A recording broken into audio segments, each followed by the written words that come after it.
Welcome to the More Than English podcast, where we discuss fascinating and influential ideas, learning English along the way. Here we learn more than English. I'm your host, Stephen. In the last episode, I gave you a teaser about the new series, Hofstede's Cultural Dimensions. And there we talked about why Spanish-speaking countries are often more noisy than English-speaking countries. And I told you that today we would start looking at Hofstede's cultural dimensions, starting with power distance.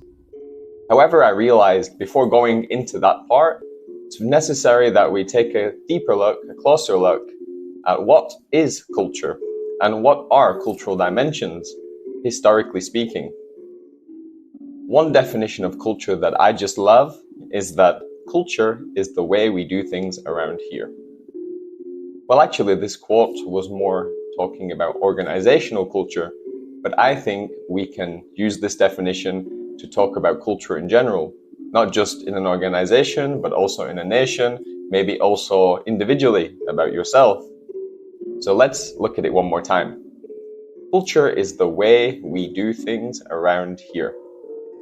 First of all, it's the way, meaning whatever we do, how we do it is based on our culture. Again, this could be about working in a particular company and how they do things in their office, or it could be about national culture. Secondly, so culture is the way we. So when we talk about culture, it's usually not about an individual person or an individual act, but culture is always talking about interaction, right? So once again, the words here are very efficient. It's the way we do things. Do things could mean anything, right? And that is exactly the point, because culture is everything.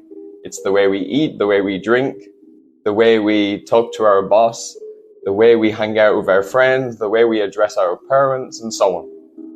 And finally, around here. Again, around here is very important because culture is very location specific. Could be, again, about in this particular office, but also in this particular country, in this particular town. It's about how we do everything based on interaction between more than one person, and it's very location specific. So for me, although this definition might seem a bit short, maybe a bit lazy, it's incredibly efficient. Culture is the way we do things around here. So why is this topic so important? And specifically, why should we learn about cultural dimensions?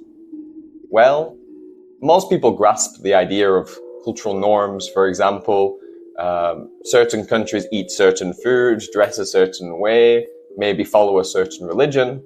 And this is great. You know, it's obviously good to know if you're traveling or living in another country, what are their habits in terms of how they eat, when they eat, what are their traditions, what is acceptable and unacceptable in a certain place. All of these are very useful, of course. But cultural dimensions goes one step further. That's because anthropologists like Hall and Hofstede have identified more subtle characteristics which can identify a culture, whether that be a national culture or an organizational culture. And these more subtle differences, I believe, are imperative. Knowing these cultural dimensions can help you if you want to live in another country, if you want to have a fully immersive travel experience.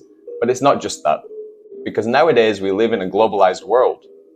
And even if you're not planning to live abroad, it's more than likely these days that you'll have a neighbor or maybe a colleague that's from another country that has a different culture to you.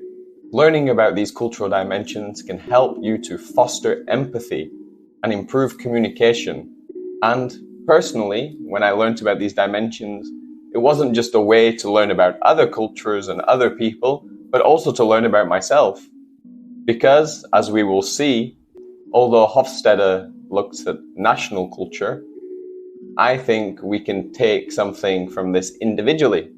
I've seen that, for example, I'm British, so I can look at the UK cultural dimensions, and it doesn't mean I agree with all of them. One, it doesn't mean that I agree that where I'm from is exactly like this. I'm from a small town in the north of England. If you're from London, maybe London has a different culture to my town, clearly.